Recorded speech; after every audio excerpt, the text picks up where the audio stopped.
ತಿಂಗಳಾಗಿದೆ ನಾವು ಅರ್ಜಿ ಕೊಟ್ಟು ಈ ಬಾಂಗ್ಲಾದೇಶ ಪರವಾಗಿ ನಾವು ಡಾಕ್ಯುಮೆಂಟ್ ಕೊಟ್ಟು ಈ ಕೊಟ್ಟರಂದ್ರೆ ಇದ್ರ ಬಗ್ಗೆ ನೀವು ಏನ್ ಕ್ರಮ ತಗೊಂಡಿದ್ದೀರಾ ಅಂತ ಕೇಳಿದ್ರೆ ನೀವು ಹೋಗಿ ಹಿಡ್ಕೊಂಬರ್ರಿ ಅಂತ ಹೇಳಿದ್ರೆ ಮತ್ತೆ ಆ ಅಧಿಕಾರಿಗಳು ಏನಕ್ಕ ಕೆಲ್ಸಕ್ಕ ನೆನ್ನೆಲ್ಲ 3 ಜನ ಕಳಿಸಿದ್ದಾರೆ ಸರ್ ಅವರು ನಮ್ಗೆ ಅದು ಅವಶ್ಯಕತೆ ಇದು ನಾವು ಆಲ್ರೆಡಿ ಇವ್ರಿಗೆ ಮಾಸ್ಟರ್ ಇದನ್ನ ಕಿಂಗ್ ಪಿನ್ ಈಗ ನಿಮ್ಮ ಹತ್ರ ಇಲ್ಲ ಅಂದ್ಮೇಲೆ ಮತ್ತೆ ನೀವ್ ಏನ್ ಮಾಡಿದ್ರಿ ಬಾಂಗ್ಲಾದೇಶ ವಾಪಸ್ ಕೊಟ್ಬಿಟ್ರ ನೀವು ಈ ದಾಖಲೆ ನಾವು ಸಬ್ಮಿಟ್ ಮಾಡಿದ್ದೀರಿ ಇಷ್ಟು ಕಂಪ್ಲೇಂಟ್ ನಾವು ಅಟ್ಯಾಚ್ ಮಾಡಿ ಕಂಪ್ಲೇಂಟ್ ಸಬ್ಮಿಟ್ ಕಳಿಸ್ಕೊಟ್ಟಿದ್ದೀವಿ ಮತ್ತೆ ಇಲ್ಲ ಅಂತ ಹೇಳಿದ್ರೆ ಏನು ಸರ್ ಮತ್ತೆ ಡಾಕ್ಯುಮೆಂಟ್ ಇಲ್ಲ ಅಂದ್ರೆ ಏನಾಯ್ತು ಅಲ್ಲ ಈಗ ನಾವು ದೂರ ಕೊಟ್ರೆ ಅಲ್ಲ ಈಗ ನಿನ್ನೆ ಹೇಳ್ತಾ ಇರೋದನ್ನ ನಾವು ಅದೇ ಪ್ರಶ್ನೆ ಮಾಡ್ತಾ ಇರೋದು ಈಗ ನಾವು ಕೇಳ್ತಾ ಇರೋದನ್ನ ಅದನ್ನೇ ನಾವು ಕೇಳ್ತಾ ಇರೋದು ಸರ್ ಈಗ ಇಲ್ಲಿ ನಡೀತಾ ಇರೋದ್ರಿಂದ ನಾವು ಕೇಳ್ತಾ ಇದ್ದೀವಿ ಈಗ ನಿನ್ನೆ ಮೊನ್ನೆ ನೀವು ಬಾಂಗ್ಲಾದೇಶ ಕರ್ಕೊಂಡ್ ಬಂದವ್ರನ್ನ ನೀವು ಅರೆಸ್ಟ್ ಮಾಡ್ತಾ ಇದ್ದೀರಾ ನಾವು 6 ತಿಂಗಳಿಂದ ಕೊಟ್ಟರೆ ಯಾಕೆ ನೀವು ಮುಟ್ತಾ ಇಲ್ಲ ಈಗ ಈತನು ಈ ರಂಜಾನ್ ಶೇಖ್ ಇವನು ಮೆಡಿಕಲ್ ವೀಸಾ ಮೇಲೆ ಬಂದಿದ್ದಾನೆ ಇವನು ಪೊಲೀಸ್ ಇನ್ಫಾರ್ಮರ್ ಹೆಂಗಾಗ್ತಾನೆ. ನನ್ನ ಹೆಸರು ಎನ್ ಸುಹೇಲ್ ಅಂದ್ಬಿಟ್ಟು ಕರ್ನಾಟಕ ಜನಾಂದೋಲನ ಸಂಘಟನೆ ರಾಜ್ಯಾಧ್ಯಕ್ಷರಾಗಿದ್ದೀನಿ. ನಾನು ಈ ದಿನ ಕಾಡುಗೋಡಿ ಪೊಲಿಟಿಷಿಯನ್ ಹತ್ರ ಕೆಲವೊಂದು ಅಕ್ರಮ ಬಾಂಗ್ಲಾದೇಶದ ವಿರುದ್ಧವಾಗಿ ದೂರು ಕೊಟ್ಟಿದ್ದೆ.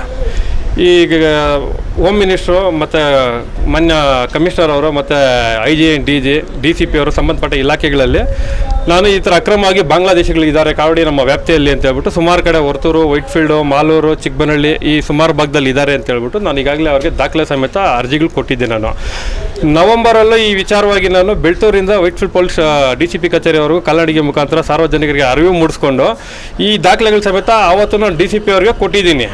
ಕೊಟ್ಟು ಇದ್ರ ಬಗ್ಗೆ ಕ್ರಮ ತಗೊಳ್ಳಿ ಅಂತ ಹೇಳಿದ್ರು ಯಾವುದೇ ರೀತಿ ಕ್ರಮ ತಗೊಂಡಿರಲಿಲ್ಲ. ಆಗ ಮತ್ತೆ ನಾನು ಎಲ್ಲ ದಾಖಲೆ ಸಮೇತ ದಾಖಲೆ ಸಂಗ್ರಹ ಮಾಡಿ ಆಗಿನ ಹೋಮ್ ಮಿನಿಸ್ಟರ್ ಆದಂಥ ಪರಮೇಶ್ವರ್ ಸಾರ್ಗೆ ಮತ್ತು ಎಲ್ಲ ಅಧಿಕಾರಿಗಳಿಗೂ ಉನ್ನತ ಅಧಿಕಾರಿಗಳು ಎಲ್ಲರಿಗೂ ದಾಖಲೆ ಸಮೇತ ಕೊಟ್ಟು ನನಗೆ ಬಂದಂಥ ರಿಪ್ಲೈಗಳು ಉನ್ನತ ಇಲ್ಲಿ ಕಾರವಾಡಿ ಪೊಲಿಟಿಷನ್ಗೆ ಫಾರ್ವರ್ಡ್ ಆಗಿದೆ ಅಂತ ಹೇಳ್ಬಿಟ್ಟು ಕೊಟ್ಟರು. ನಾನು ಮತ್ತು DCP ACP ಅವ್ರ ಕಡೆಯಿಂದೆಲ್ಲ ಫಾರ್ವರ್ಡ್ ವೆರಿಫೈ ನನ್ನ ದಾಖಲೆ ಕಂಪ್ಲೇಂಟ್ ಕಾಪಿ ಎಲ್ಲೋಗಿದೆ ಅಂತ ಚೆಕ್ ಮಾಡಿಸಿದಾಗ ಆ ಕಂಪ್ಲೇಂಟ್ ಕಾಪಿ ಕಾವಡಿ ಸ್ಟೇಷನ್ಗೆ ಬಂದಿದೆ ಅಂತ ಹೇಳಿದ್ರು.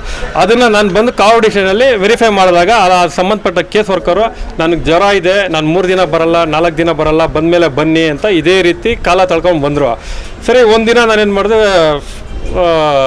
ನ್ಯೂಸಲ್ಲಿ ಒಂದು ಮೀಡಿಯಾ ಒಂದು ಪೋಸ್ಟರ್ ಮಾಡಿ ಬಿಟ್ಟಾಗ ರಂಗನಾಥ್ ಸರ್ ಅವರು ಫೋನ್ ಮಾಡಿದ್ರು. ಆಗ ಸರ್ಕಲ್ ಇನ್ಸ್ಪೆಕ್ಟರ್ ಆದಂಥ ರಂಗನಾಥ್ ಸರ್ ಅವರು ಫೋನ್ ಮಾಡಿ ಸಂಬಂಧಪಟ್ಟವರು 45 ಜನ ನಾನು ಗಡಿಪಾರು ಮಾಡಿದ್ದೀನಿ, ಅವ್ರಿಗೆ ಗಡಿಪಾರು ಮಾಡಿ ಕಳಿಸಿದ್ದೀನಿ, ಅದೇನಿಂದ ವರದಿ ತಗೊಳ್ರಿ ಅಂತ ಹೇಳಿದ್ರು. ಆವಾಗಿಂದ ಬಂದಾಗ ಸಿಕ್ಕಿಲ್ಲ, ಮತ್ತು ಅವರು ಇಲ್ಲಿಂದ ಟ್ರಾನ್ಸ್ಫರ್ ಆಗೋದ್ರು. ಈಗ ಹೊಸ ಸರ್ಕಾರ ಬಂದಾಗ ಅವ್ರು ಭೇಟಿ ಮಾಡಬೇಕು ಸುಮಾರು ಸತಿ ನಾವು ಸ್ಟೇಷನ್ಗೆ ಬಂದಿದ್ದೀರಿ.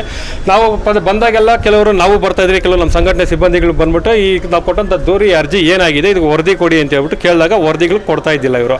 ಇಲ್ಲ ನಾವು ಅಲ್ಲಿದ್ದೀರಿ ಇಲ್ಲಿದ್ದೀರಿ ಬಂದಾಗೆಲ್ಲ ನೆಪಗಳು ಹೇಳೋರು ಕಳಿಸೋರು.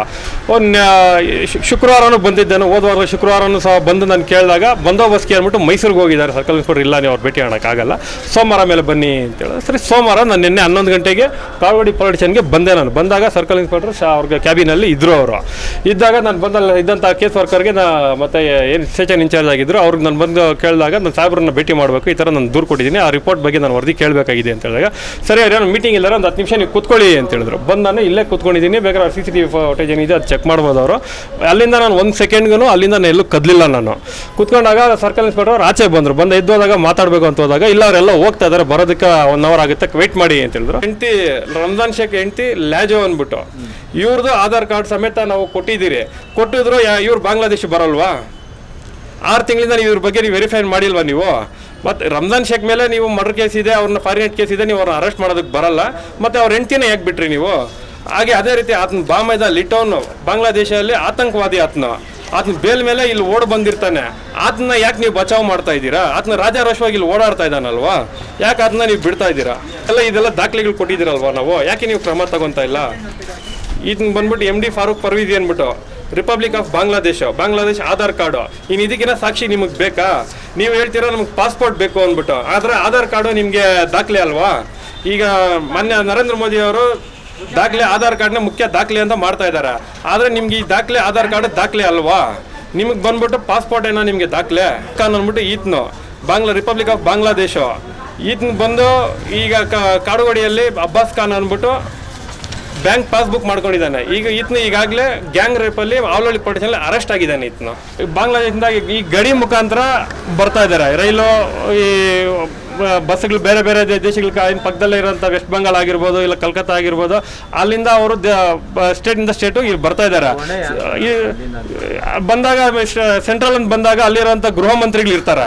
ಯಾಕಂದರೆ ಅಲ್ಲಿ ಗಡಿ ಬಂದ್ಬಿಟ್ಟು ಗೃಹ ಮಂತ್ರಿ ಅವರ ಅಂಡರಲ್ಲಿ ಬರುತ್ತೆ. ಕರ್ನಾಟಕದಲ್ಲಿ ಬಂದಾಗ ರಾಜ್ಯ ಗೃಹ ಮಂತ್ರಿ ಅವ್ರಿಗೆ ವ್ಯಕ್ತಿಗೆ ಬರುತ್ತೆ. ಅದು ನಾವು ದಾಖಲೆ ಸಮೇತ ಕೊಟ್ಟರು ಸೆಂಟ್ರಲ್ ಆಗಿರ್ಬೋದು ಸ್ಟೇಟ್ ಆಗಿರೋ ಯಾರು ತಗೊಂತಾ ಇಲ್ಲ ಅಂದರೆ ಇದರಲ್ಲಿ ಇವರೆಲ್ಲ ಇನ್ವಾಲ್ವ್ ಆಗಿದ್ದಾರೆ, ಇವರೆಲ್ಲ ವೋಟ್ ಬ್ಯಾಂಕ್ಗೋಸ್ಕರ ಇವ್ರನ್ನ ಯೂಸ್ ಮಾಡ್ತಾ ಇದ್ದಾರೆ ಅನ್ನೋದು ನಮ್ದೊಂದು ಅಭಿಪ್ರಾಯ. ಅತಿ ಹೆಚ್ಚು ಏನು ಕಾರಣ ಅಂತ ಹೇಳಿದ್ರೆ ಇಲ್ಲಿ ಶಾಸಕರು ಮತ್ತೆ ಆಗಲಿ ಯಾರಾಗಲಿ ಇದ್ರ ಬಗ್ಗೆ ಗಮನ ಹರಿಸ್ತಾ ಇಲ್ಲ. ಸ್ಥಳೀಯವಾಗಿ ಜಮೀನ್ದಾರಗಳು ಏನಿದ್ದಾರೆ ಅವರು 10,000 20,000 ಬಾಡಿಗೆ ಬರುತ್ತೆ ಅನ್ನೋ ಬಾಡಿಗೆ ಆಸೆಗೋಸ್ಕರ ಜಮೀನುಗಳು ಬಾಡಿಗೆ ಕೊಡ್ತಾ ಇದ್ದಾರೆ. ಆ ಬಾಡಿಗೆ ದಾಖಲೆ ಪರಿಶೀಲನೆ ಈಗ ಒಂದು ಅಪಾರ್ಟ್ಮೆಂಟಲ್ಲಿ ಒಂದು ಸ್ಥಳೀಯರು ನಾವು ಸ್ಥಳೀಯವಾಗಿ ನಮ್ಮ ಲೋಕಲ್ ಅವರ ಲೇಡೀಸ್ ಯಾರನ್ನ ಅಪಾರ್ಟ್ಮೆಂಟಲ್ಲಿ ಕೆಲಸ ಹೋಗ್ಬೇಕಂದ್ರೆ ಅವ್ರದ್ದು ಪೊಲೀಸ್ ವೆರಿಫಿಕೇಶನ್ ಆಗುತ್ತೆ.